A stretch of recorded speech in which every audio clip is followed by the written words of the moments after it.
L'une des difficultés ou l'un des principaux stress que nous rencontrons le plus souvent lorsqu'on entreprend le projet d'immigration Canada, surtout lorsqu'on n'a pas de famille sur le territoire canadien, est celui du logement. Alors c'est un sujet qui t'intéresse, je me propose de partager avec toi dans cette vidéo des astuces, conseils te permettant de trouver un logement avant ton arrivée sur le territoire canadien. Ou si tu es déjà sur le territoire canadien et tu es à la recherche d'un logement, je te donnerai quelques astuces te permettant de vite pallier à ce problème. Déjà, c'est la première fois que tu me retrouves sur cette chaîne. Je me nomme William Chakam. Sur cette chaîne, nous parlons d'immigration, d'études et d'investissement. Alors, si ce sont des thématiques qui t'intéressent, je t'invite à t'abonner, liker et partager au maximum pour pouvoir être informé de toutes les nouvelles vidéos qui paraîtront dans les jours à venir et surtout faire grandir la communauté afin d'impacter le plus grand nombre de personnes qui sont dans la même situation que toi. On se prend juste après le générique pour plus de détails.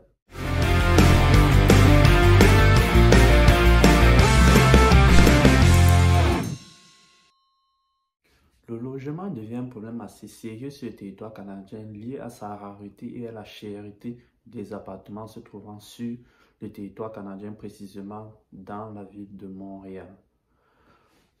Avant d'entrer dans le vif du sujet, il est important de rappeler quelques termes techniques pour quelqu'un venu d'Afrique qui pourrait se perdre un peu dans des expressions telles que un 1,5, un 2,5, un 3,5, un 4,5. C'est ainsi qu'est nommé les appartements sur le territoire canadien. Déjà, il faut noter que le demi fait référence à la salle de bain. Lorsqu'on parle d'un 1,5, on parle ici, en Afrique généralement, d'une chambre d'étudiant. C'est-à-dire, on a une grande pièce qui sert de chambre, de salon, de coin à cuisine, et on a un coin cloisonné qui sert de toilette, comme des chambres de studio en Afrique, si je peux me permettre l'expression.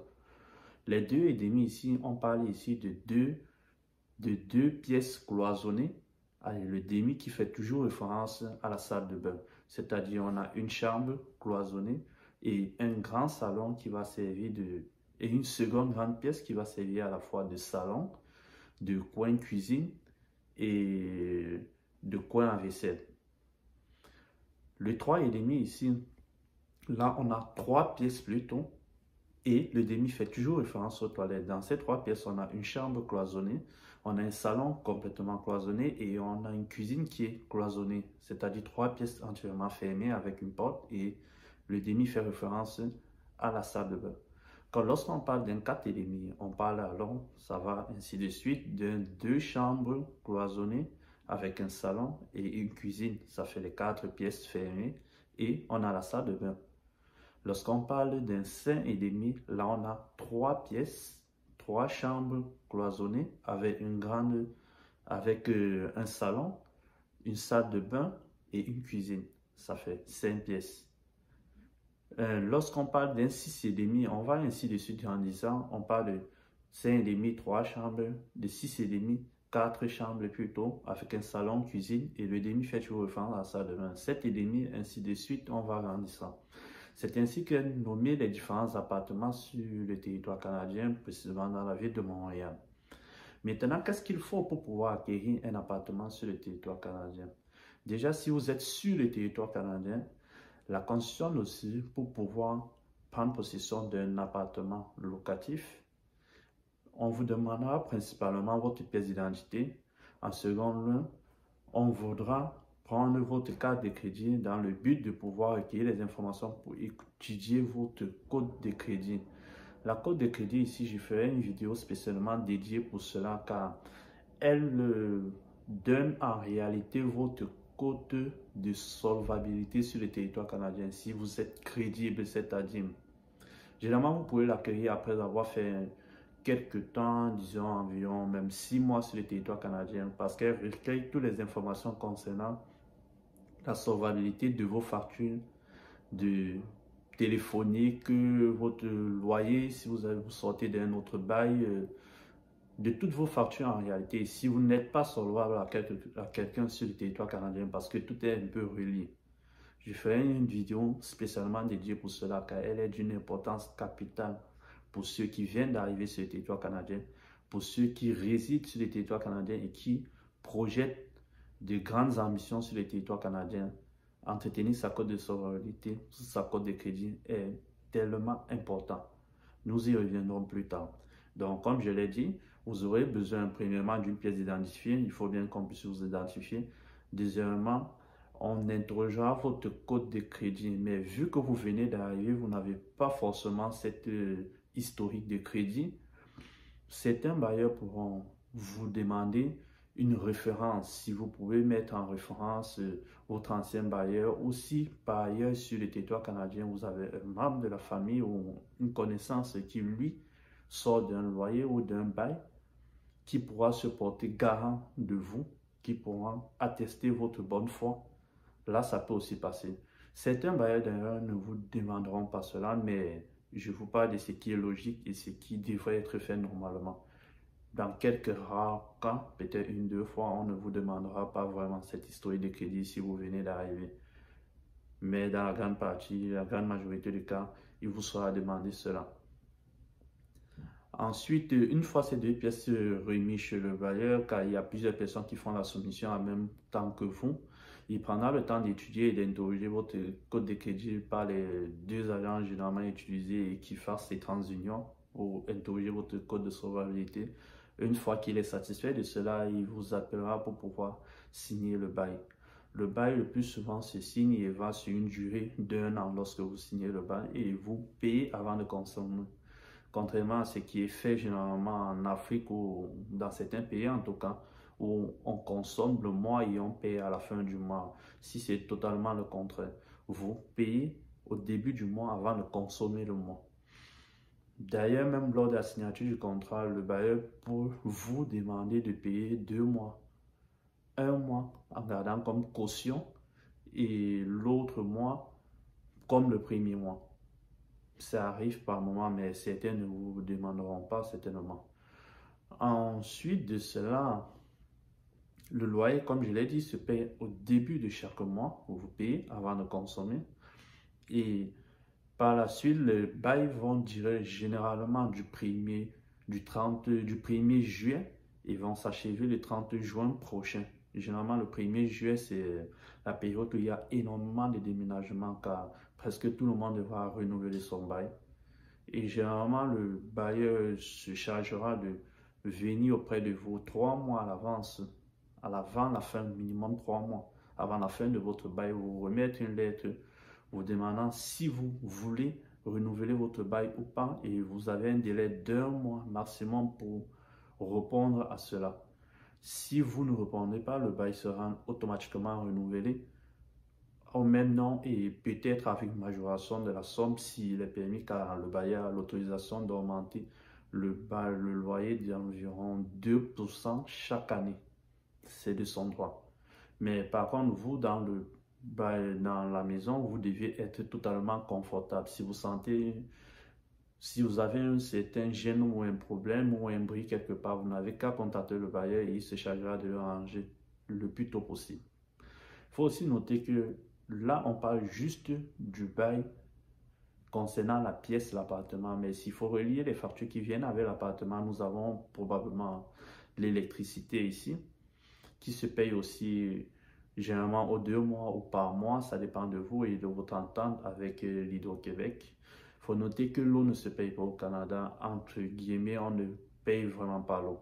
Donc en plus de l'électricité, vous aurez le Wi-Fi que vous devez installer chez vous en fonction de votre préférence si vous le voulez, parce que toutes les maisons sont équipées d'une connexion Internet à la maison et d'autres connexions si vous en avez besoin, telles que Netflix et d'autres applications, si vous voulez, pour vous divertir à la maison. À présent, parlons un peu de quelques coûts concernant les appartements sur le territoire canadien, précisément à Montréal. Parlant d'un 1,5 ou d'un 2,5, comme je vous l'ai expliqué, il faut prévoir entre 500 et 800 dollars canadiens environ. Pour un 3,5, c'est-à-dire 3 pièces, vous devez prévoir entre 600 et 1000 dollars environ. Pour un 4,5, vous devez prévoir entre 850 à environ 1400 dollars. Pour un 5,5, vous devez prévoir entre 1000 dollars à environ 1800 dollars. Ceci en fonction du standing et de la qualité de vie que vous aimeriez avoir. Il faut noter aussi qu'il y a des coins, contrairement à d'autres qui sont un peu moins coûteux. notamment sur le territoire montréalais, à Montréal précisément. Il y a des coins tels que Montréal-Nord, tels que Pointe-aux-Trembles, tels que Hochelaga et Maisonneuve. Ce sont des coins dont le logement coûte un peu moins cher par rapport à d'autres coins tels que le plateau de Montréal, Côte-des-Neiges, qui ont un peu un coût du loyer un peu plus élevé. Quelques conseils donc pour acquérir un logement.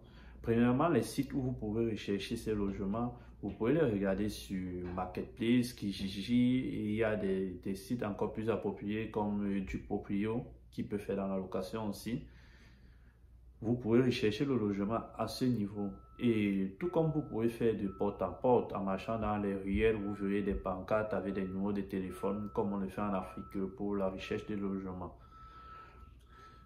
Quelques conseils en ce qui concerne votre cas. Si vous êtes tout seul jeune étudiant et que vous arrivez sur le territoire canadien, précisément à Montréal, je vous conseille particulièrement qu'au lieu de vous en aller vers des appartements selon votre confort, selon ce que vous aimeriez, je juge qu'il serait plus facile pour vous d'aller dans des systèmes de colocation que vous pourrez aussi retrouver sur des sites tels que Kijiji, Marketplace. D'ailleurs, je peux me proposer pour certaines personnes de les aider dans cette procédure-là.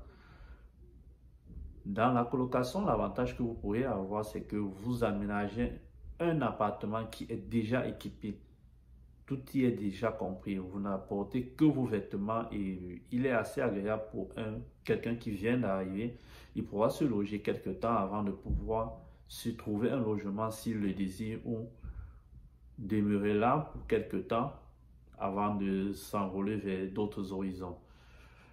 Donc, si vous êtes seul, il serait plus préférable d'aller en colocation. Mais si vous venez avec votre famille, la colocation n'est pas vraiment l'idéal pour vous. Il serait plus confortable pour vous de prendre un appartement.